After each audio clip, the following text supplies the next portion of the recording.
Mungkin ini sebagai pengantar di pagi hari ini. Untuk sebelumnya kami sampaikan kepada Bapak Nurdin untuk memberikan pencerahan untuk kita semuanya. Harapannya permasalahan-permasalahan terkait dengan pembiayaan yang bermasalah itu bisa diselesaikan dengan baik dan bijaksana. Assalamualaikum warahmatullahi wabarakatuh. Bahasan kali ini adalah tentang fidusia. Jadi kemarin saya dimeseni dari manajemen kalau memang pembahasan saat ini dari Pak Harno yaitu tentang fidusia.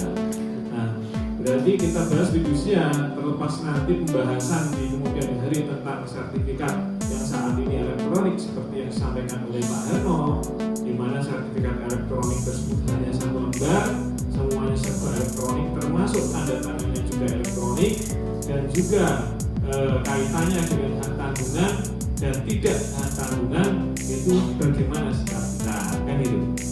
Nah itu insya Allah kita bahas di pertemuan yang akan datang, ya. Itu pembahasan itu menarik. Terus statusnya bagaimana kita yang tidak bersertifikat elektronik, kan itu. Nah, apalagi tidak terpasang hak tanggungan. Kekhawatirannya adalah nanti muncul sertifikat baru atau bagaimana. Nah ini nanti waiting list ya pembahasan itu, oke? Nah sekarang kita bahas tentang fidusia dulu. Ya mengerti, maka saya memberikan pengertian dulu yaitu fidusia. Nah fidusia di sini kalau kita pahami yaitu kalau kita pahami dari terminologi ini bahwa pengalihan hak kepemilikan atas suatu benda. Jadi gini, unsur kepemilikan hak, pengalihan hak ya atas kepemilikan atas sesuatu benda ini tentunya pengalihan hak ini harus didasari dengan apa? Dengan perjanjian, ya, dengan perjanjian. Maka dari itu unsur di dalam fidusia ini, ya substansi pengertian fidusia ini itu ada tiga,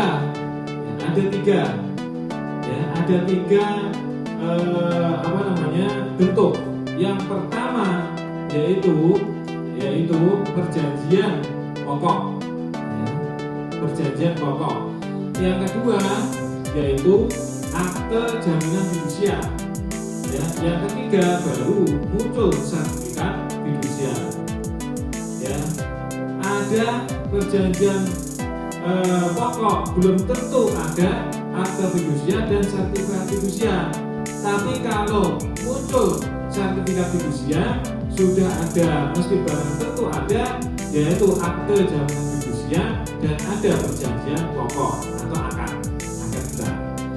Oleh karena itu maka perjanjian pokok atau akad kita, misalkan akad merubah, berarti itu merupakan perjanjian pokok, sedangkan akta jaminan fidusia itu merupakan perjanjian ikutan atau aksesoris. Yaitu Perma nomor 2 2008 tentang Kombinasi Hukum Ekonomi Syariah itu juga diatur di pasal 36. Kenapa kita harus menggunakan Perma 2 2008? Perma nomor 2 tahun 2008 tentang Kombinasi Hukum Ekonomi Syariah karena bisnis kita, ya, usaha kita itu berbasis syariah. Ya, basisnya adalah kita bisnisnya adalah berbasis syariah. Dan itu diatur di Undang-Undang Nomor 3 Tahun 2006 tentang Peradilan Agama, ya, pasal 49 huruf I, bahwa kewenangan pengadilan agama, ya, yaitu menangani perkara atau sengketa ekonomi syariah. Nah, segala sengketa ekonomi syariah itu pengadilan agama. Maka dari itu harus satu rukun runut, ya, aturan yang satu dengan yang lainnya. Karena kita ekonomi syariah, maka ya basis bisnis kita syariah, ya, maka masuk dalam kategori penanganan ekonomi syariah, ya aturannya harus syariah. Kan gitu ya. Jadi Permanya Perma 2 2008 tentang Kombinasi Hukum Ekonomi Syariah rujukan kita di situ. Dan rujukan kita kalau kita mau lihat aturan, berarti lihat saja aturan di kompilasi hukum ekonomi syariah. Jadi misalkan ada anggota yang ada anggota lain yang pembiayaannya dengan menggunakan jaminan yang sama dengan kita, tetapi di pembiayaan yang lain tersebut tidak terpasang fidusia. Padahal lebih dahulu di melakukan pembiayaan di lembaga keuangan tersebut daripada kita.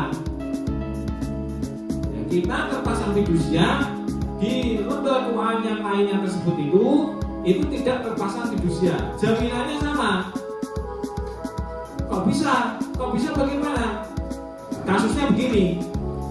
Jadi di pembiayaan pertama belum lunas, jaminannya adalah BPKB mobil, ya, BPKB mobil Alphard atau Velfire misalkan. Kemudian dari sana BPKB-nya diambil, dikeluarkan oleh lembaga keuangan tersebut. Ya, ini faktor lain dikeluarkan, yang kemudian BPKB tersebut itu digunakan di BMT kita pembiayaan. Sementara di kita itu terpasang fidusia, yang di sana tidak, ya, tidak, yang di BMT lain tidak. Nah, maka dari itu yang didahulukan pelunasan bukan yang sana, karena yang BMT yang lain itu meskipun dia terlebih dahulu melakukan pembiayaan, tapi tidak terpasang fidusia. Sedangkan kita terpasang fidusia. Jadi arti jika benda yang sama menjadi objek jaminan fidusia lebih dari satu perjanjian jaminan fidusia, maka hak yang didahulukan diberikan kepada pihak yang lebih dahulu mendaftarkannya kepada kantor fidusia itu maksudnya sama-sama terpasang fidusia. Jika tidak terpasang fidusia salah satunya, maka yang didahulukan itu adalah yang terpasang fidusia meskipun pembiayaannya lebih dulu yang belum terpasang fidusia. Nah, gitu ya. Langsung saja pada rekan-rekan terkait dengan hal-hal ihwal pernik-pernik tentang anggota yang bermasalah dengan jaminan benda bergerak. Monggo kami persilahkan untuk pertanyaannya. Oke, monggo Mbak Emma. Satu lagi. Masing-masing ya. Untuk berkeras ya. Berkeras suaranya.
Untuk yang ketiga, kan fidusia itu untuk BPKB apa tandanya?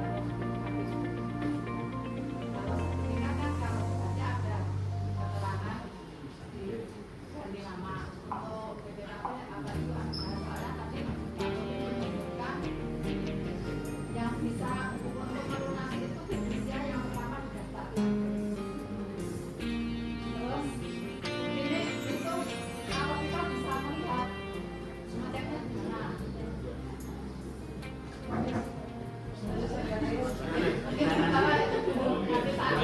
Ini nanti lagi nggak apa-apa loh. Ditampung semua. Sudah? Yang pertama, jaminan yang bukan atas nama anggota, yaitu pemiliknya adalah milik orang lain, bukan anggota. Nah, ini mungkin akan saya jabarkan tidak hanya sesuai pertanyaan yang Bu Indah sampaikan tadi. Ada kemungkinan yaitu anggota ini jujur, ya, termasuk pemilik jaminannya ya jujur, datang ke BRT. Pak, ini Bu, ini jaminannya itu milik saya karena ini adik saya yang punya pembiayaan. Ya, ini jujur. Ini bagaimana? Solusinya adalah ya jangan direkayasa. Ya harus jujur kita. Artinya apa? Pemilik jaminan tersebut, pemilik benda itu, ya berarti satu membuat surat pernyataan kalau kendaraannya milik dia sendiri, penjamin, ya, milik penjamin yang digunakan untuk tanggungan pembiayaannya anggota. Pernyataannya begitu, ya. Nah ya. Terus kemudian, ya.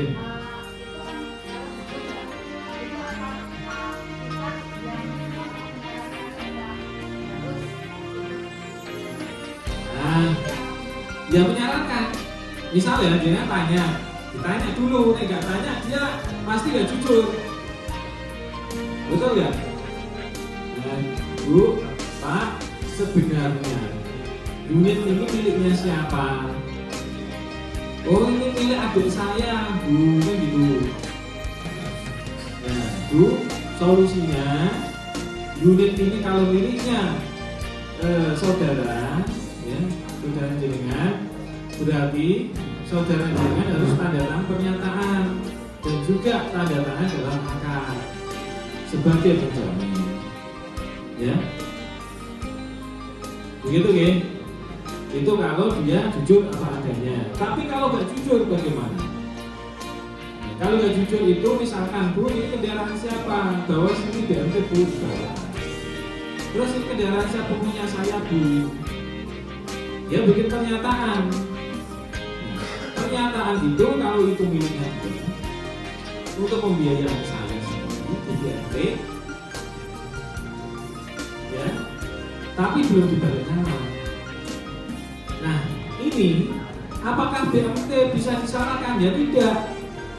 Ya, ketika terjadi masalah, karena apa?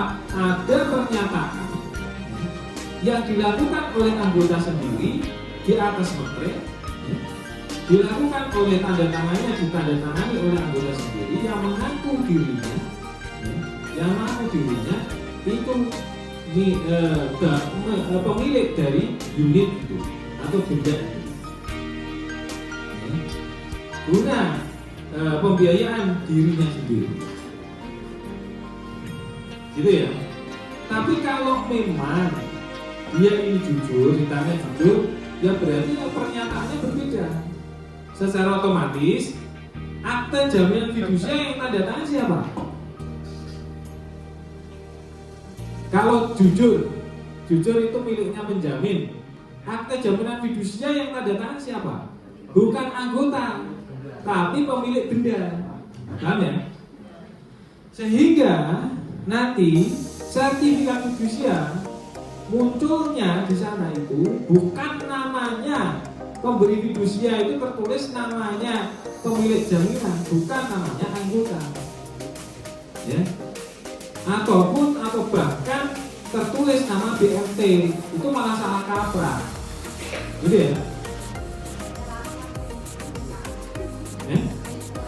Oh iya, monggo.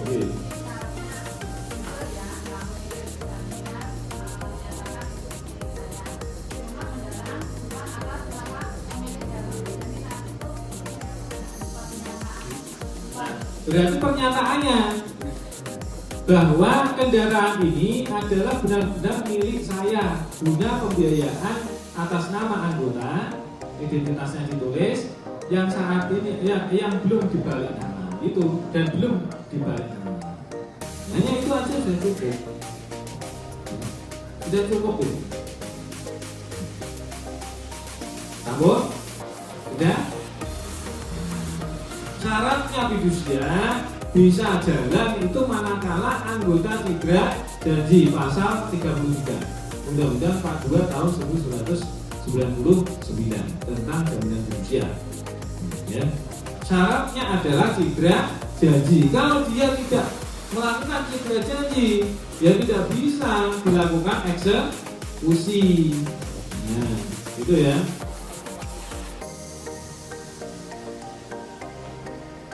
Bentuk cedera janji apa?